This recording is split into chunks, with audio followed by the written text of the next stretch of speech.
What's up, Black Sheep, and welcome to a new video. So this video is going to be a little bit different because I actually wanted to take you with me on a little field trip, I guess, to show you how I use channeled writing in my spiritual practice.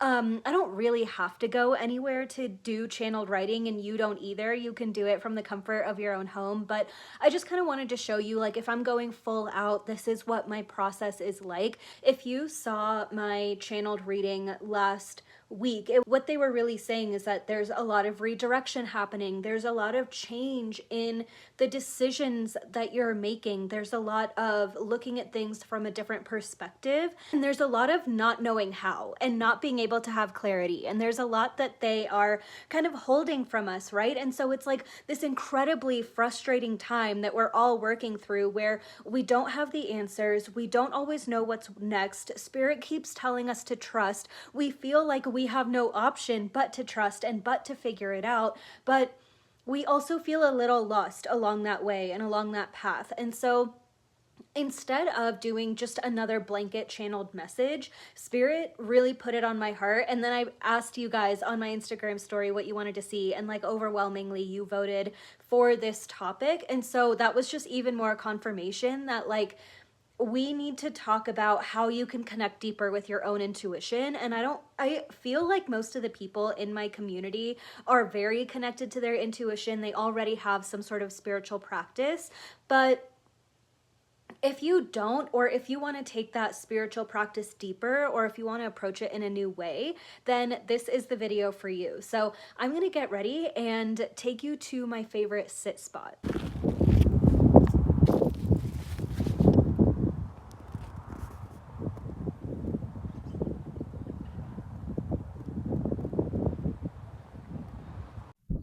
Okay, it is crazy windy outside, so I hope you can hear me. And if not, I guess I'll just have to do a voiceover.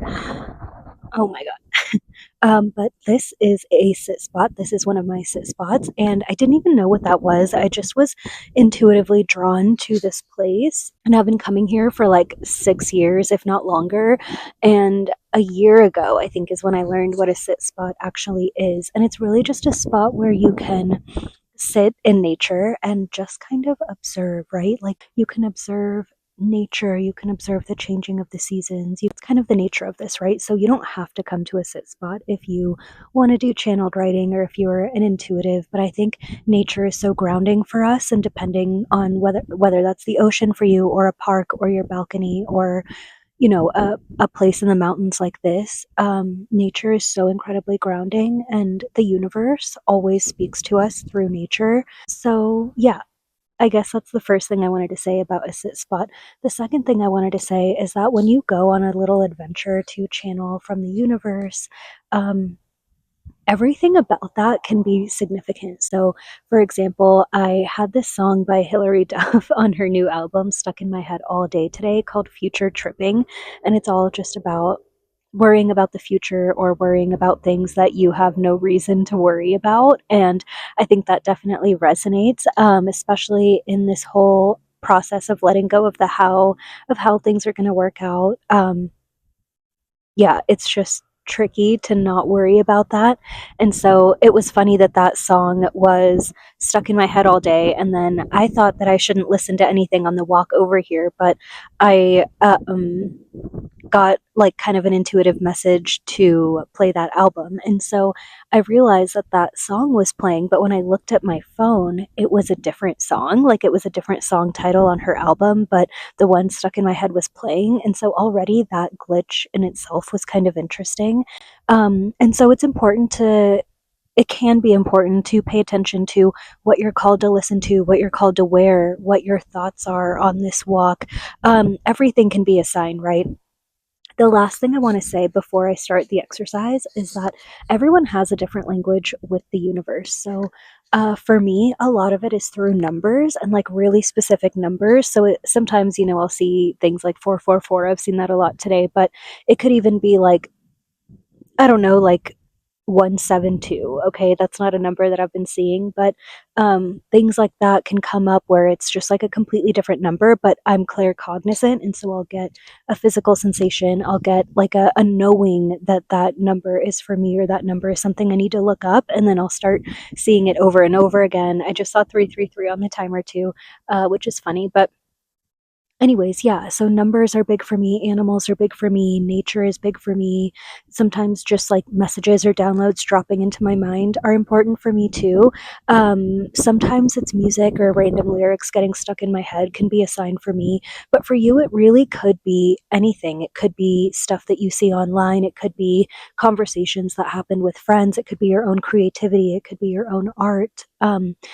So what, like, it's important to kind of know what those things are, not even necessarily to go out looking for anything, but just to kind of know, like, oh, this is like a sign from the universe, right? And giving yourself the validation to believe that can take a lot of courage, because it's not something that is like, it's just not encouraged in our society at all to believe in things that we don't know for sure, or to believe in things that we can't be certain about. But I think knowing how the universe speaks to you and finding patterns in that, or finding synchronicities, or even telling the universe what a sign is and then looking out for that, can be really helpful in having this like constant communication with the universe. Usually I take some time to sit in this space because I want to know what is speaking to me. I've come here and seen ravens and seen birds being so playful, and that's been a message. Sometimes I feel really drawn to a certain tree, or even a certain boulder. I'm sitting on a giant boulder right now, and sometimes I feel like that has something to say. So what I'll do is I'll kind of change up the prompt. Um, and I'll write, dear trees, like, speak to me, through me, what I need to know right now, or speak to me, through me, what I need to know about X, Y, and Z, whatever your question is or what your situation is. And this time I just asked the universe overall. Sometimes I specifically want to speak to one guide or to my guides. But this time I'm just leaving it open. What does nature want me to know? What does spirit want me to know? And I don't necessarily force a message to come out, but as I was sitting and observing, there were certain phrases that came to me that I started writing down. So, certain words, phrases, things that I'm realizing were synchronicities throughout the week. So, as you could probably see from some of the B roll, it is so windy out here, and unexpectedly so. Um, there are people down at the bottom of this little valley, and I heard them talking about how windy it is too, and how they didn't expect it either. And so I was hearing, wind and winds of change, which is a phrase that I've been hearing for the last 3 years. I flipped my, the wind actually flipped my notebook open, and there is like a butterfly printed on the inside, and I saw like 5 or 6 butterflies yesterday. I've been seeing some butterflies every single day, which makes sense, it's spring. But the fact that there were like 5 surrounding me outside yesterday was like definitely a synchronicity. I also then started hearing the lyrics to Metamorphosis, another Hilary Duff song that I literally haven't heard since like 2002 probably, but it was playing when I was listening to her album the other day in the car, and the lyrics to that song keep coming up. And it's also the part where she says metamorphosis, I don't know what this is. And I think that relates to so much of the change that I find myself in at this time. It's like, what is happening? What am I grounding into? And I keep getting told to just surrender and not control the change and not force it. And so that's been a challenge for someone who likes to do things like I do. I was also hearing the word fly and hearing like a little bit of the lyrics to Hilary Duff's song Fly as well. I didn't expect Hilary to be such a big part of this video. I also was reflecting on how good it felt when it wasn't super windy like it is right now. The sun feels amazing. It's so calm and peaceful out here when it's not super windy. So I wrote the phrase finding stillness. And then I was hearing the voices of a few other people. I was hearing a lot of cars speeding through the area. And it was like, and even the wind was becoming really quick at a certain point. So I got this feeling of everyone rushing and the importance of slowing down and how much better it feels in the sun or just outside in general when there isn't a rush and when we're giving ourselves the time to be nourished. And so that felt particularly potent because I've been working on rest and pleasure. And this is the first weekend in a long time that pleasure has felt non negotiable to me. And normally I always put work first, but I just can't do it anymore. Um, and I don't think I should. I don't think I should have to sacrifice my well-being or my life. Like I look back sometimes at like the last 10 years of my life and see how many things I sacrificed, and I would say in a lot of ways it was for a reason. I'm proud of so many things that I've accomplished and done and built, and at the same time I'm also like I don't want to keep putting my life off to work. I don't. And that's been something that just feels really supportive right now. So that's kind of the middle part of this, is just giving yourself time to see what speaks to you. Just become still and see what calls out to you. And now I'm going to address this as a journal prompt and then share a little more. I might also end up sharing more when I get back to my apartment because, like I said, it's just so windy and cold here. We'll see where this blows me. I was so bummed because this was my favorite part of the video. I was just recording a little of my hike back and then a channeled message started coming through, but for some reason none of the audio saved. I'm just going to give Spirit a moment to channel a message right here for you to make sure it's what you need to hear at this moment. It feels like what they're saying is that they want you to have more fun in the failure. That is the message that just came up. And I think they mean they want you to have more fun in the failure. They want you to remember that all of this is play. All of this is self experimentation and pushing yourself in new places to see if you can still extend that love and that compassion that you say you have for yourself. It's easy to find love and joy and harmony and peace when your external circumstances are showing you that. Or even when you're making a lot of money or everything's going exactly right, it's easy to take that external experience and internalize it and act like you love yourself, and maybe you fully do.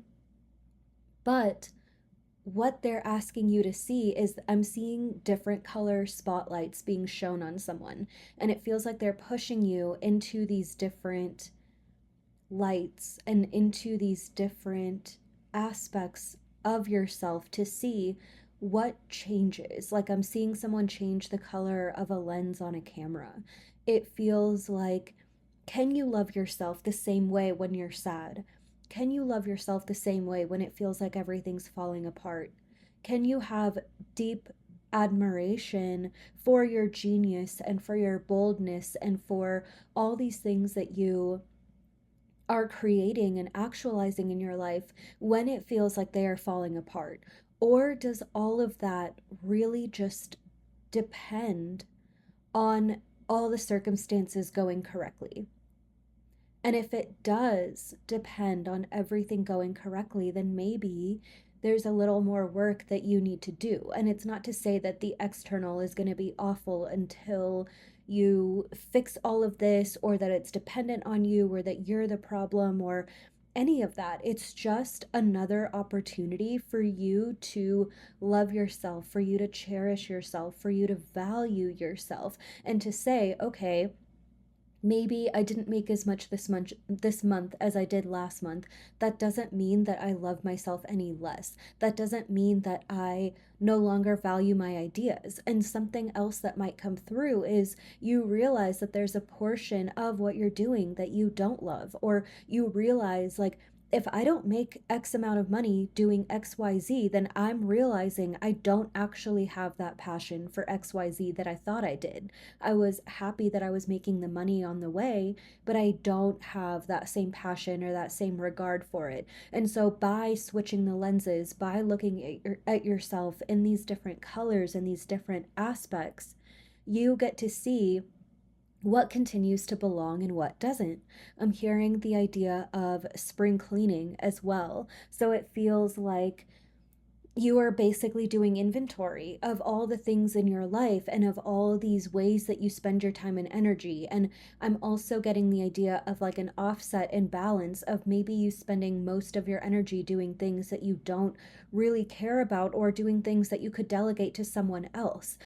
This idea of respecting your genius is really coming up here, and it feels like you have gotten yourself so bogged down with logistics or with boring work that you are then graying out some of your genius and some of your creativity by not giving yourself those things, by not giving those things an opportunity to shine.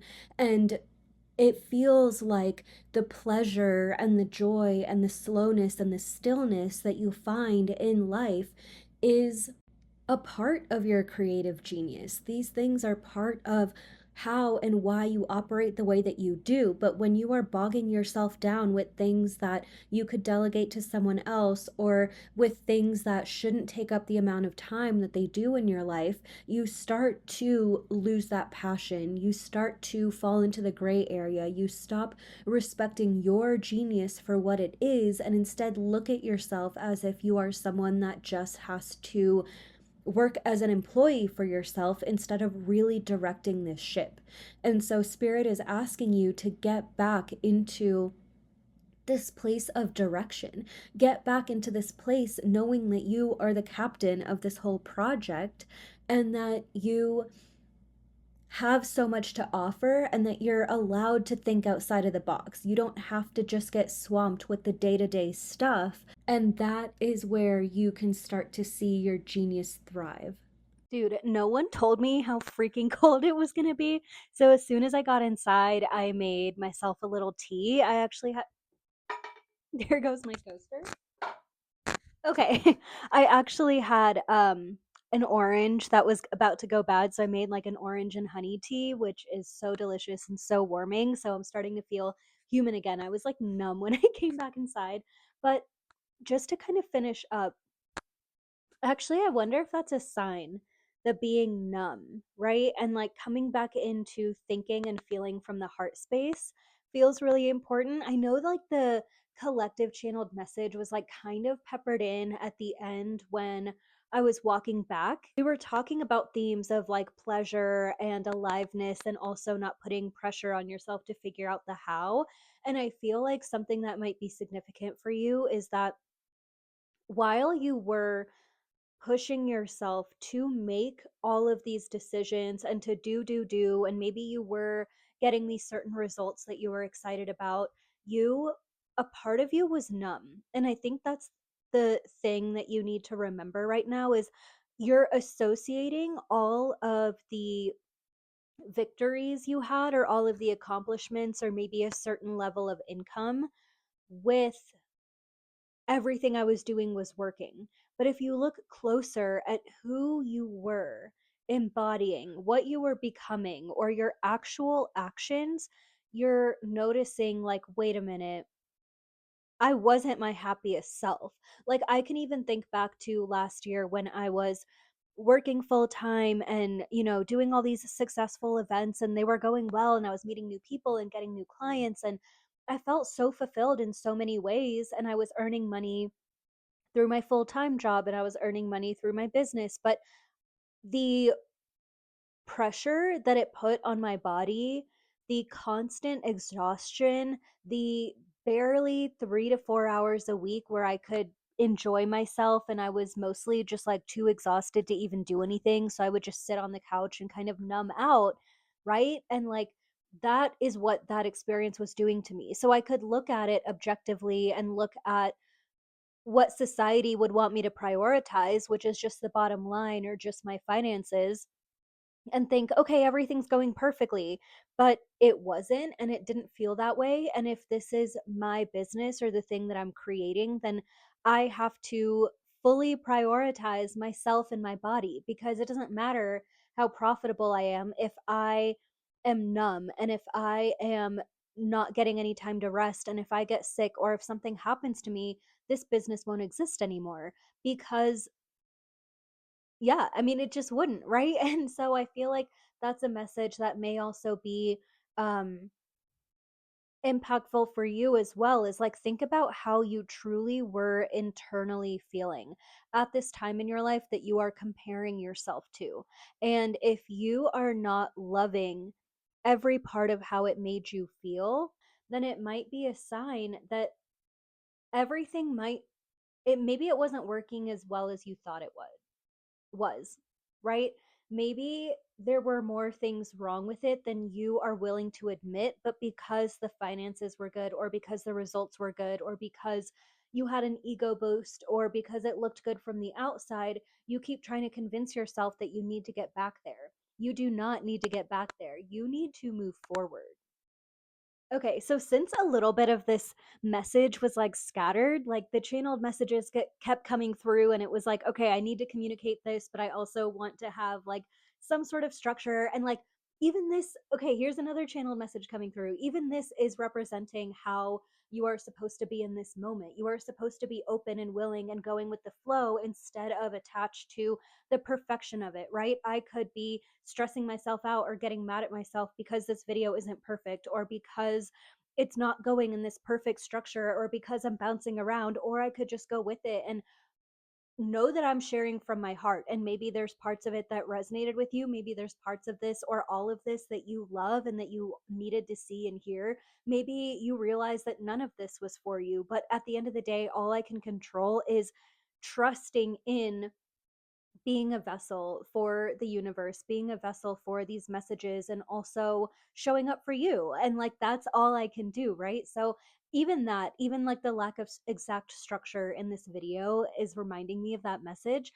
But going over the steps of channeled writing, right? Just to make it kind of like concise, you can go to a sit spot. You can do this in your bed. It truly doesn't matter, but finding a moment to find stillness and create a sense of quiet around you is helpful. Obviously, if you live with a lot of people, or you just can't, like, your household is just never going to be perfectly quiet, that's fine. But just having a moment where you're setting aside a little bit of time. Maybe you put on some relaxing music. It could even be like chill house music. Like, it doesn't have to be deep meditation sound bowls, right? Whatever it is that helps you kind of reach that flow state, allow yourself to do that. And if you do decide to go on a walk or go somewhere else, then like connect, like, know that that is part of the message. Know that everything on that journey, or like I said earlier, how you dress, what you listen to, how you act or talk, or the thoughts going through your mind, or the song stuck in your head, all of that on that journey is also a part of what you're channeling. The second thing is to just observe, right? So just sit there, and instead of demanding a message from the universe or forcing something to go a certain way or whatever, like, just observe. And even that is just a practice in meditation, a practice in non judgment, a practice in not shaming yourself, and just really allowing yourself to take a deep breath and to just observe what is going on around you. And we spend so much time, again, like, the whole purpose of doing a channeled message or doing a channeled writing exercise is to turn off the overthinking mind and to turn on your intuition. So taking a moment to just observe, to step outside of yourself, to say, what is the season? What am I noticing? What does nature sound like at this moment? What is the weather like? Even the wind was so distracting that I couldn't even get lost in my own thoughts because it was keeping me present with how strong it was. And so that's a gift that nature constantly gives us. And that's why it can be really beneficial to do this in a park or outside somewhere, because every part of what you experience is part of the message, right? And like, that's just something I love so much about nature and being out and about, and like, just communicating constantly with the universe. But so you're sitting there, you're observing, you're giving yourself time. Let something stick out to you, jot that down, right? And then you can sit there writing a journal prompt. So to keep it as easy as possible, you can just write, please write to me, through me, what I need to know right now. And for you, you can write, to that tree, you can write to those birds, you can write to your guides, you can write to your higher self, to your future self, to your intuition, whatever it is that's calling out to you or that you feel like you need answers from, let that guide you. And so I always write that at the top of my page. Um, just to kind of like open that communication, because what I'm doing again is using that as an opportunity to turn off my thinking mind and to turn on this openness to the channeled message. The next thing is that the way that you write, you don't have to pay attention. Okay, the words will just start coming through. And I have been practicing like stream of consciousness writing since I studied Virginia Woolf in high school. Like, I just was so fascinated by the process that I didn't even have to think, but my hand would start writing, right? Maybe I would like know consciously the word that I was writing at the moment that I was writing it, but I wasn't putting it together in a cohesive understanding until I read it back later. And so that's something that I feel like this might be the area that you need practice around if you haven't done this a lot before. Learning to just close your eyes, center in, and not judge. The biggest thing that is going to get in your way when you're doing this exercise is asking for the meaning, demanding an exact answer.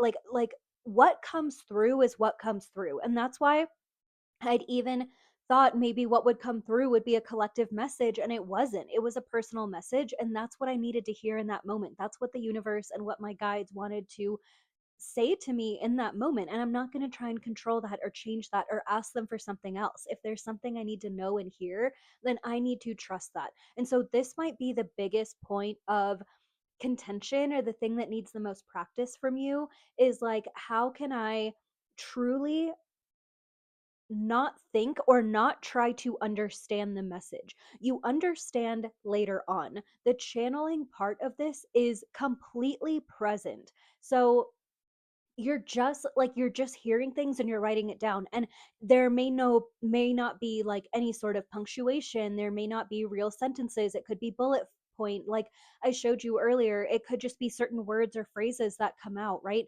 um Let it happen however it happens. The key is non-judgment. Don't judge it, don't control it.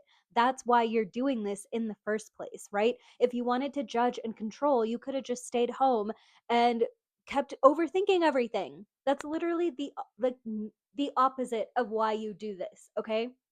So, let it be messy. Like, in the B-roll, you may be able to see me like completely close my eyes while I'm writing. Like, I'm just writing. My Sometimes I open my eyes just to make sure that I'm going to be able to read back what I write, but it's never my true handwriting. It's like sloppy, and sometimes I'll like write one word all diagonal across 3 lines in my notebook. Like, again, not judging, not being perfect, just letting it flow through you. And then taking a moment later on to read it back and interpret it and see what the message is actually trying to say to you at that moment is where you're going to get your guidance. So, whatever it is during that time, just let it flow and don't ask to understand before you write. Write it word by word, phrase by phrase, doodle by doodle, drawing by drawing, and then later on is when you actually get the full knowledge and breakdown of what they're trying to say to you. Okay, I'm gonna wrap up the video here. I feel like that's good for like an intro to channeled writing, but I really want to know, like, what are your questions? I've been doing this for so many years that for me it's just like natural, and I don't always know what someone needs me to explain more, or where I can elaborate further, or maybe I don't know. Like, maybe there's just more you want to know. Maybe there's questions that you have. Maybe you try this and you run into some issue or problem and you want like an explanation of sorts, or you want more guidance or more insight into what happened or where you got stuck.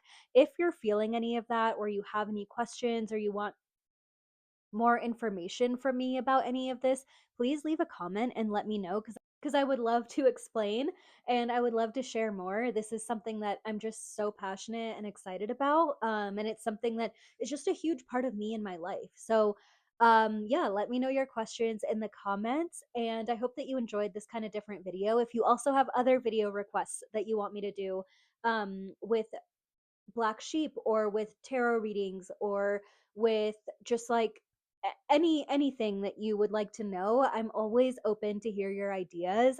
This is a community, right? And I want to hear your thoughts. So let me know about that in the comments below as well. I love you so, so much. And remember that you're worthy whether you believe it or not. Cheers.